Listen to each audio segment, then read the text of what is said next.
स्वागत है आपका हमारे YouTube चैनल हिमाचल फॉरएवर में। तो दोस्तों आज हम अपना पार्ट नंबर 8 स्टार्ट करने वाले हैं कंप्यूटर बेस्ड क्वेश्चन का, जो कि पोस्ट कोड JOIT 839 और जो YS परमार यूनिवर्सिटी नौणी है उसके JOIT के पेपर के लिए बहुत ज़रूरी रहने वाला है। और साथ में और भी आपके जो बैंकिंग के एग्ज़ाम है और साथ में क्लर्क के एग्ज़ाम होने वाले हैं उनके लिए बहुत जरूरी क्वेश्चन रहने वाले हैं। दोस्तों पहला क्वेश्चन है हमारे पास, आज हम क्वेश्चन नंबर 32 को डिस्कस करने वाले हैं। The amount of vertical space between line of text in a document is called. तो ऑप्शन दिए हैं डबल स्पेस, तीसरा दिया है लाइन स्पेस, तीसरा दिया है सिंगल स्पेस, चौथा दिया है वर्टिकल स्पेस। तो उसको हम बोलते हैं लाइन स्पेस। क्वेश्चन नंबर 33 है example of non numeric data is. इनमें से नॉन न्यूमेरिक डाटा का एग्जांपल कौन सा है? ऑप्शन ए दिया है एम्प्लॉय एड्रेस, दूसरा दिया है एग्जामिनेशन स्कोर, तीसरा दिया है बैंक बैलेंस, चौथा दिया है ऑल ऑफ दीज। तो इसमें से जो क्या है कि जो एम्प्लॉय एड्रेस है वो नॉन न्यूमेरिक डाटा का एग्जाम्पल है, क्योंकि एग्जामिनेशन स्कोर न्यूमेरिक में आएगा, बैंक बैलेंस भी न्यूमेरिक में ही होगा, नंबर में ही होगा। क्वेश्चन नंबर 34 है हमारा, what is embedded system. Embedded system क्या है? इसका ऑप्शन दिया है the program which arrive by being wrapped in box. Option B दिया है the program which is the permanent part of the computer. Option C है the computer which is the part of a big computer. Option D है the computer and software system that control the machine. तो इसका right answer होगा ये the computer and software which system that control the machine. Option D right answer होगा। Question number 25 है हमारे पास, first page of website is termed. जो website का पहला पेज है उसको हम क्या बोलते हैं? और इसका ऑप्शन दिया है पहला होम पेज, दूसरा है इंडेक्स, तीसरा दिया है जावा स्क्रिप्ट, चौथा दिया है बुकमार्क। जो पहला पेज होता है उसको हम होम पेज बोलते हैं। इसका राइट आंसर होगा ए। क्वेश्चन नंबर 36 है data is the appearance of type character. तो जो मतलब इनमें से कौन सी टाइप कैरेक्टर का अपीयरेंस है? ऑप्शन ए है साइज, दूसरा बी है फॉर्मेट, तीसरा दिया है पॉइंट, चौथा दिया है कलर। चौथा इसमें जो राइट आंसर है वो फॉर्मेट, क्योंकि हम किसी भी कैरेक्टर को फॉर्मेट में ही लिखते हैं कि हमें कौन से फॉर्मेट में वो चाहिए। क्वेश्चन नंबर 37 है हमारा पास, when a file is saved from the first time. जब हम फाइल को फर्स्ट टाइम सेव करते हैं तो इसका ऑप्शन दिया है A copy is automatically printed. Option B दिया है it must be given a name to identify it. तीसरा दिया है it does not need a name. चौथा दिया है it only need a name if it is not going to the printed. तो जब हम फाइल सेव करते हैं तो सबसे पहले फाइल को क्या जरूरी होता है? फाइल को सबसे पहले होता है फाइल नेम जरूरी। तो इसका राइट आंसर आएगा option B it must be given a name to identify it. Question number 38 है हमारे पास, office LANs which are scattered geographically on large scale can be connected by the use of corporate. Option A दिया है can, दूसरा दिया है लैन, तीसरा दिया है डैन, चौथा दिया है बैन WAN। तो जो लैन है उस वो हमारा ऑलवेज कनेक्ट होता है WAN से, बैन से ही होता है। तो इसका राइट आंसर आएगा बैन। क्वेश्चन नंबर 39 दिया है where are the data and program stored when the processor use them. तो इसका ऑप्शन दिया है मेन मेमोरी, दूसरा दिया है सेकेंडरी मेमोरी, तीसरा दिया है डिस्क मेमोरी, चौथा दिया है प्रोग्राम मेमोरी। जो हमारा जो प्रोग्राम है वो हमेशा स्टोर होता है हमारी मेन मेमोरी में। तो इसका राइट आंसर आएगा option A main memory. Question number 40 है हमारे पास, dash represent raw facts whereas dash is data made meaningful. तो इसमें पूछा है कि ए हमारे पास फिलिंग ब्लैंक्स दिया गया है। तो इसके राइट ऑप्शन है हमारे पास, इसके पास ऑप्शन दिया है हमारे पास इन्फॉर्मेशन रिपोर्टिंग, तो दूसरा दिया है डाटा इन्फॉर्मेशन, तीसरा दिया है इन्फॉर्मेशन बिट्स, तो चौथा दिया है रिकॉर्ड्स बाइट। तो इसमें आएगा हमारा data represent raw fact whereas information is data made meaningful. तो इसका राइट आंसर होगा B data information. Question number 41 है हमारे पास, which character of a read only memory make it useful. जो रोम का जो कौन सा करेक्टर है वो उसको यूजफुल बनाता है। तो बोलने का यह है कि इसका वर्क क्या है। फॉर एग्जाम्पल भाई हम बता सकते हैं, ऑप्शन ए दिया है ROM information can be easily updated. Option B दिया data in ROM is non volatile that is it remain there even without electrical power. Option C है ROM provide very large amount of inexpensive data storage। Option D है ROM chips are easily swept between different bands of computer. तो जो ROM का सबसे अच्छा feature है वो है हमारे पास option D data in ROM is non volatile that is it remain there even without electrical power.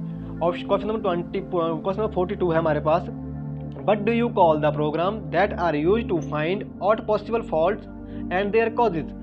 तो अगर हमें किसी डाटा में कोई फॉल्ट को वो करना है तो उसको हम क्या बोलते हैं? प्रोग्राम में कोई फॉल्ट को हमें आइडेंटिफाई करना है उसको हम क्या बोलते हैं? ठीक है, तो ऑप्शन ए दिया है प्लॉटिंग सिस्टम, ऑप्शन बी है कुकीज़, ऑप्शन सी है डायग्नोस्टिक सॉफ्टवेयर, ऑप्शन डी है बूट, डिस्केट्स। तो जो हम डाटा को डायग्नोसिस करते हैं, जो फॉल्ट को करते हैं, उसको हम बोलते हैं diagnostic software. Question number 43, which programming language are classified as low level language. इनमें से कौन सी लैंग्वेज को लो लेवल लैंग्वेज बोला जाता है? ऑप्शन ए दिया है बेसिक, दूसरा है कोवाल्ट फोर्टन, ऑप्शन बी है प्रोलॉग, ऑप्शन सी है C++, तीसरी है डी असेंबली लैंग्वेज। तो सबसे जो लोएस्ट लैंग्वेज है हमारी, लो लेवल लैंग्वेज है, वो है हमारी असेंबली लैंग्वेज। तो ऑप्शन डी इसका राइट आंसर होगा। क्वेश्चन नंबर 44 है, which of the following is not anti virus software. इनमें से कौन सा एंटीवायरस सॉफ्टवेयर नहीं है, मतलब नॉन एंटीवायरस सॉफ्टवेयर है? तो पहला है दिया नेब, दूसरा एफ-फ्रॉट, और सी है ओरेकल, चौथा है मैस्केपी। तो ये नेब भी एंटीवायरस है, एफ-फ्रॉट भी एंटीवायरस है, और मिसफ्रे भी एंटीवायरस है। तो इसका राइट आंसर होगा ओरेकल इनमें से एंटीवायरस नहीं है। क्वेश्चन नंबर 45 दिया हमारे पास, which device is required for the internet connection. Internet connection के लिए कौन सा डिवाइस हमें चाहिए? तो ऑप्शन ए दिया जॉयस्टिक, दूसरा दिया है मॉडेम, तीसरा दिया है CD रोम ड्राइव, चौथा दिया है NIC कार्ड। तो हमें इंटरनेट कनेक्शन के लिए हमेशा मॉडेम की जरूरत पड़ती है, तो राइट आंसर आएगा मॉडेम। क्वेश्चन नंबर 46 है, but does DMA stand for. DMA की फुल फॉर्म पूछी गई है यहाँ पे। तो पहला ऑप्शन दिया है ए ऑप्शन दिया है A distinct memory access, B है डायरेक्ट मेमोरी एक्सेस, तीसरा दिया है डायरेक्ट मॉड्यूल एक्सेस, चौथा दिया है डायरेक्ट मेमोरी एलोकेशन। तो इसका राइट आंसर होगा डायरेक्ट मेमोरी एक्सेस। DMA को हम बोलते हैं direct memory access. Question number 47 है, which of the following is a storage device. इनमें से स्टोरेज डिवाइस कौन सा है? तो पहला ऑप्शन टेप है, दूसरा हार्ड डिस्क है, चौथा है फ्लॉपी डिस्क, चौथा दिया ऑल ऑफ दीज। तो ये हार्ड डिस्क भी स्टोरेज है, फ्लॉपी भी स्टोरेज डिवाइस है, और टेप भी। तो इसका आंसर होगा all of the above. Question number 48 है, which when did John Napier develop logarithm. तो जॉन निपर ने लॉगरिथम का डेवलपमेंट कब की थी? तो ऑप्शन दिया है 1416 में, दूसरा दिया है 1614 में, तीसरा दिया है 1641 में, चौथा दिया है 1804 में। तो जॉन निपर ने लॉगरिथम की जो डेवलपमेंट थी वो 1614 में की थी। ऑप्शन बी इसका राइट आंसर होगा। क्वेश्चन नंबर 49 है, a normal CD ROM usually can store up to dash data. तो CD रोम कितना डाटा स्टोर करती है हमारे पास? ऑप्शन ए दिया है 680 KB, दूसरा दिया 680 बाइट, तीसरा दिया 680 MB, और ऑप्शन डी है 680 GB। तो मेरे पास CD जो है हमारी, उसकी कैपेसिटी होती है 680 MB। क्वेश्चन नंबर 50 है हमारे पास, MIS is design to provide information needed for effective decision making by. तो जो MIS है वो किस लिए डिज़ाइन किया गया है? तो ऑप्शन ए है कंज्यूमर, दूसरा भी है वर्कर, तीसरा दिया है फॉरमैन, तीसरा दिया है मैनेजर। तो जो MIS है वो हमारा मैनेजर के लिए ही डिज़ाइन किया गया है। जो हमारे पास क्वेश्चन नंबर 51 है, but is light pen. Light pen क्या है? ऑप्शन ए दिया मैकेनिकल इनपुट डिवाइस, दूसरा दिया ऑप्टिकल इनपुट डिवाइस, तीसरा दिया है इलेक्ट्रॉनिक इनपुट डिवाइस, चौथा दिया है ऑप्टिकल आउटपुट डिवाइस। तो लाइट पेन है हमारा, वो है हमारा ऑप्टिकल इनपुट डिवाइस। तो क्वेश्चन नंबर 52 है, BCD की फुल फॉर्म पूछी है। ऑप्शन ए दिया बाइनरी कोडेड डेसिमल, दूसरा दिया है बिट कोडेड डेसिमल, तीसरा दिया है बाइनरी कोडेड डिजिट, चौथा दिया है बिट कोडेड डिजिट। तो जो बाइनरी BCD है हमारा, उसकी फुल फॉर्म है binary coded decimal. Option A right answer होगा। क्वेश्चन नंबर 33 की है हमारे पास, स्काई टू स्टैंड फॉर। तो स्काई वो उसकी फॉर्म पूछी है हमारे पास। ऑप्शन ए दिया है अमेरिकन स्टेबल कोड और इंटरनेशनल इंटरचेंज, और दूसरा दिया है American standard cage for international interchange. Option C है American standard code for information interchange, option D है American standard code to interchange information. इसका राइट आंसर होगा option C, American standard code for information interchange. Question number हमारे पास 54 दिया गया है, which of the following is the first generation computer. इनमें first generation computer कौन सा है?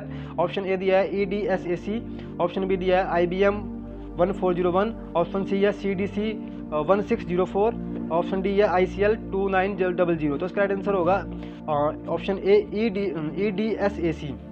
क्वेश्चन 55 हमारे पास, chief component of first generation computer बाज।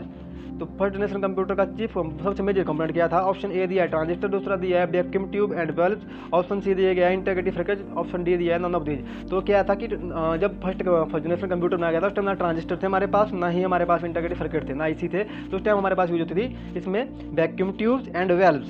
इसका राइट आंसर होगा ऑप्शन बी। क्वेश्चन 56 है, फोरट्रेन क्या है? ऑप्शन ए दिया है फाइल ट्रांसलेशन, दूसरा है फॉर्मेट ट्रांसलेशन, तीसरा दिया है फार्मूला ट्रांसलेशन, ऑप्शन डी है फ्लॉपी ट्रांसलेशन।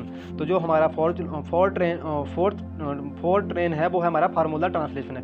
ऑप्शन 57 दिया है EEPROM स्टैंड फॉर।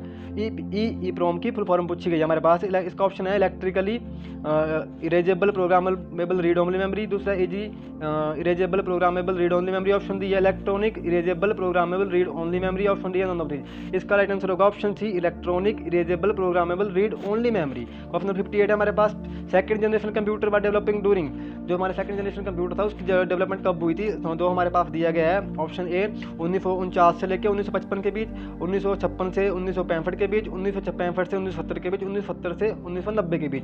जो सेकंड जनरेशन कंप्यूटर था उसकी जो डेवलपमेंट हुई थी वो 1956 से 1965 के बीच में हुई थी। फिर क्वेश्चन नंबर 59 है हमारे पास, the computer size was very large in, तो कंप्यूटर का जो साइज था वो किस जनरेशन में सबसे लार्ज था। ऑप्शन ए है फर्स्ट जनरेशन, दूसरा है सेकंड, तीसरा है थर्ड, चौथा है फोर्थ जनरेशन।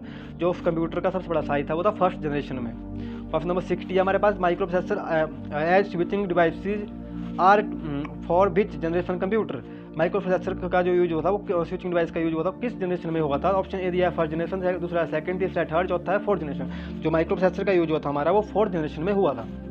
ऑप्शन डी इसका राइट आंसर होगा। Question number 61, which of the following device can be shared to directly image printed text, तो ऑप्शन ए दिया है OCR, दूसरा है OMR, तीसरा है MICR, चौथा है ऑल ऑफ दीज। इसका राइट आंसर होगा OCR।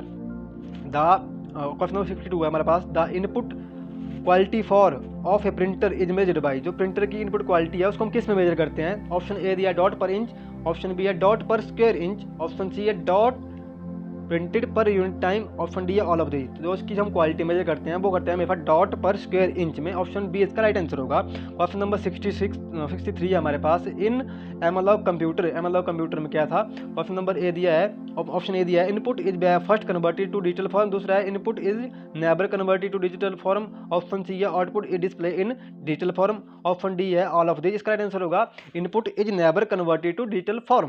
क्वेश्चन नंबर 64 है हमारे पास, in latest generation computer the instruction are executed, तो जो लेटेस्ट जनरेशन कंप्यूटर में इंस्ट्रक्शन कैसे एग्जीक्यूट होती है। ऑप्शन ए दिया है पैरेलल ओनली, ऑप्शन बी दिया है सीक्वेंशियली ओनली, ऑप्शन सी दिया है both sequentially and parallel, option D दिया है ऑल ऑफ दीज।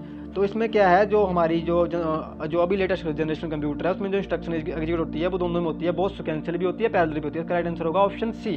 तो दोस्तों ये थे हमारे पास आज क्वेश्चन 64, हमने आज क्वेश्चन डिस्कस किए पार्ट नंबर 8 के। कल हम पार्ट नंबर 9 डिस्कस करेंगे। आई होप दोस्तों आपको क्वेश्चन अच्छे लगे होंगे, आपके लिए बहुत यूजफुल रहेंगे।